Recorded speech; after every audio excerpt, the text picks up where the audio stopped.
ঠান্ডা পানি দিয়ে শাওয়ার নেয়ার বা গোসল করার বেনিফিটস আসলে কি। অনেক মানুষ আছেন আমাদের আশেপাশে যারা গরমের দিনেও গরম পানি দিয়ে শাওয়ার নেন এবং শীতের দিনে শাওয়ার নেন না, নিলেও গরম পানি দিয়ে নেন। যাদের অ্যাজমা আছে বা আদার আন্ডারলাইং ডিজিজ কন্ডিশনস আছে, এই ভিডিওটা তাদের জন্য না। বাট যারা সুস্থ স্বাভাবিক মানুষ, মাঝে মধ্যে ঠান্ডা, সর্দি, কাশি, ফ্লু হয়, তারা ডেফিনেটলি ঠান্ডা পানি দিয়ে শাওয়ার নিতে পারেন। ঠান্ডা পানি দিয়ে শাওয়ার নিলে আপনার মেটাবলিজম ইনক্রিজ হবে অথবা ভালো হবে, এন্ডোরফিনস রিলিজ আরও বেড়ে যাবে, যেটা আপনাকে শারীরিক এবং মানসিকভাবে ভালো রাখবে।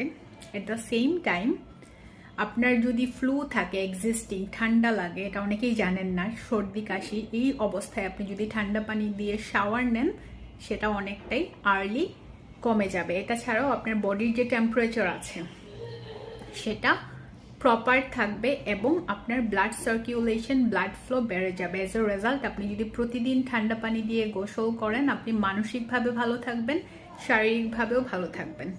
আর শীতের দিনে ঠান্ডা পানি দিয়ে গোসল করলে ডিপ্রেশন কমে যাবে।